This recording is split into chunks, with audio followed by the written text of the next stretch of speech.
नमस्कार, कैथल टीवी में आप सबका स्वागत है और एक बड़ी अपडेट, बड़ी जानकारी के साथ आपके बीच में शामिल हुआ हूं।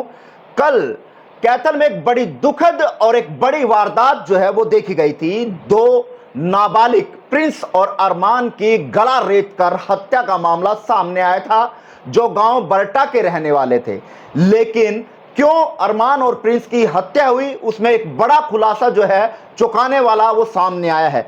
लेकिन आज डीएसपी वीरभान से इस मामले को लेकर बातचीत की गई, तो उन्होंने भी क्या कहा वो हम आपको दिखाएंगे। लेकिन बता दें कि पुलिस ने इस मामले में बीती शाम को 9 किशोर आरोपियों के खिलाफ जो है वो मामला दर्ज किया था। 5 धाराओं के साथ यह मामला दर्ज किया गया था और उसके बाद पुलिस ने उन आरोपियों की, उन किशोर आरोपियों को पकड़ने के लिए तमाम टीमों को गठन कर उनकी तलाश जो है वो जारी कर दी थी। लेकिन उससे पहले आपको बता दें कि इसमें और भी चौंकाने वाले नतीजे सामने हैं, और भी चौंकाने वाले खुलासे जो है वो हुए हैं कि आखिरकार अरमान और प्रिंस की क्यों हत्या जो है वो की गई। उसको लेकर फिलहाल डीएसपी वीरभान जो है उन्होंने जो ताजा अपडेट दिया आपको पहले वो सुनवा दे। बरटा गांव में 2 किशोरों की हत्या के मामले में जो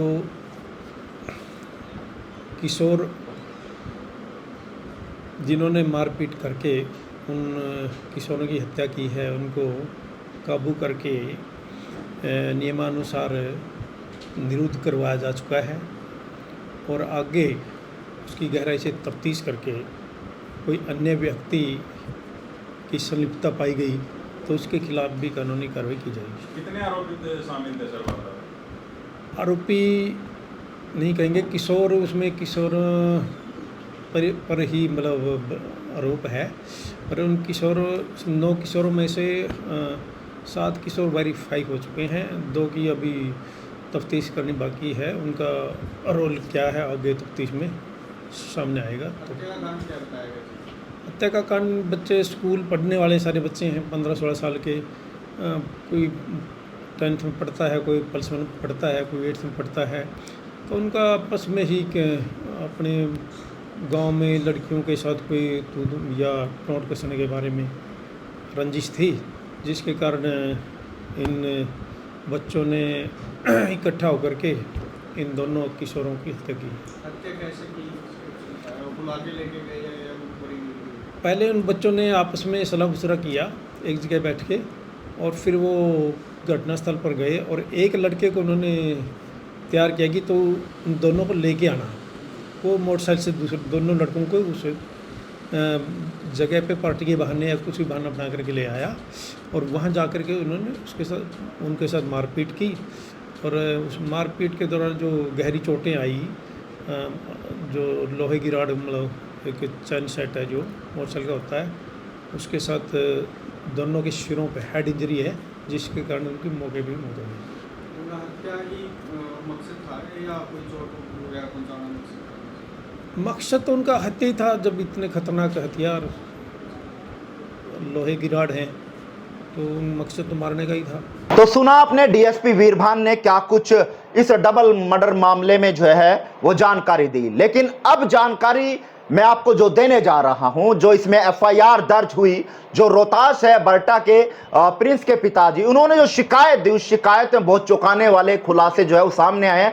साफ तौर पर प्रिंस और अरमान की जो हत्या हुई, उस हत्या का कारण जो है इस एफआईआर में साफ तौर पर जो है वो देखा जा सकता है, समझा जा सकता है। फिलहाल मैं एफआईआर पर गौर फरमाते हुए तमाम जानकारियां आप तक पहुंचाने का प्रयास जरूर करूंगा, ताकि जो एफआईआर में जानकारी दी गई है उस एफआईआर के माध्यम से हम बातचीत करेंगे। लेकिन उससे पहले मैं आपको बताना चाहूंगा कि पुलिस द्वारा जो एफआईआर दर्ज की गई उसमें 5 धाराओं के तहत जो है ये मामला दर्ज किया गया, जिसमें SC ST जो है वो शामिल की गई और BNS की 4 धाराएं जो है वो शामिल की गई, जिसमें 103, 190, 191, 3, 61 इस तरह की ये धाराएं जो है 5 धाराओं के तहत ये मुकदमा जो है वो दर्ज किया गया।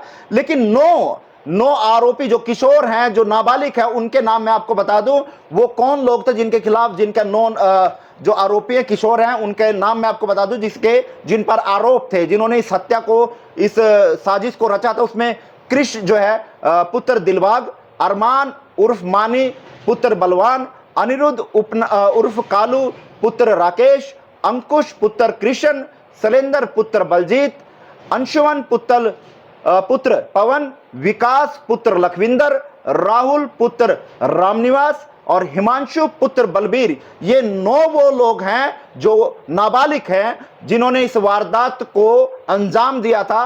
फिलहाल इन 9 लोगों के खिलाफ एफआईआर जो है वो दर्ज की गई थी। लेकिन चौंकाने वाला नतीजा ये सामने आता है कि आखिरकार क्यों प्रिंस और अरमान की हत्या की गई। आखिरकार ऐसे क्या कारण रहे कि बात यहां तक बढ़ गई कि अरमान और प्रिंस को जो है उनकी गला रेत कर निर्मम हत्या कर दी गई।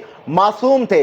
लेकिन फिलहाल जो एफआईआर में जो शामिल घटना है उसको मैं आपको बताऊं, जो शिकायत के माध्यम से जो रोहताश हैं पुत्र छतर सिंह निवासी बरटा के हैं और प्रिंस के जो है अगर बात करें तो इनका लड़का जो है वो प्रिंस है जिसकी उम्र 15 वर्ष बताई गई है और अरमान पुत्र प्रीतम जो है इनके चाचा का लड़का था।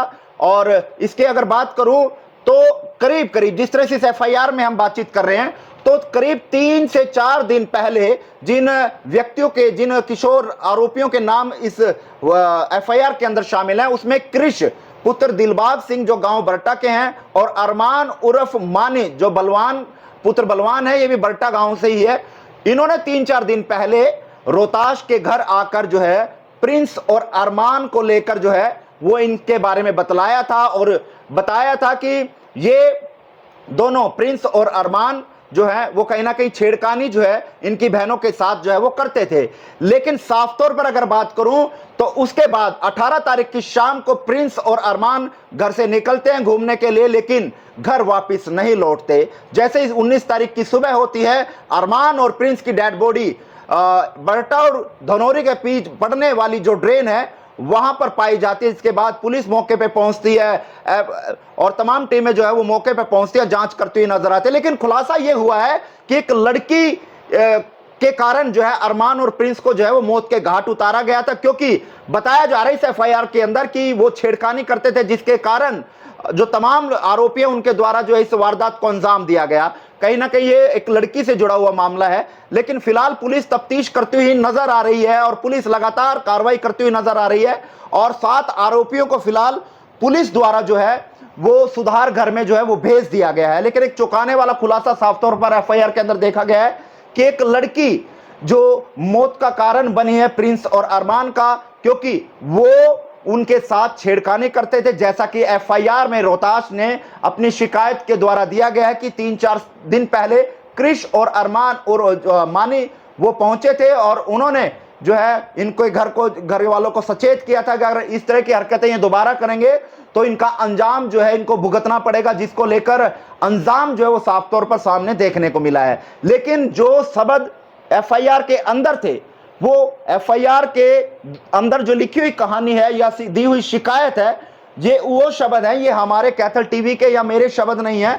जैसा एफआईआर के अंदर अंकित किया गया है वैसी जानकारी हम आप तक साझा कर रहे हैं। लेकिन फिलहाल इस पूरे मामले में, डबल मर्डर मामले में, पुलिस ने 9 में से 7 आरोपियों, किशोर आरोपियों को गिरफ्तार कर लिया है और सुधार घर जो है वो भेज दिया है। फिलहाल 2 आरोपी हैं जो किशोर नाबालिग हैं, उनकी फिलहाल तफ्तीश की जा रही है कि आखिरकार इस डबल मर्डर मामले में उनका क्या रोल रहा। अगर वो भी दोषी पाए जाते हैं तो उनको भी जो सुधार घर अंबाला जो है वो भेजा जाएगा। फिलहाल आप इस वीडियो कहां देखते हैं, कमेंट बॉक्स में राय दीजिएगा और इस वीडियो को शेयर कीजिएगा।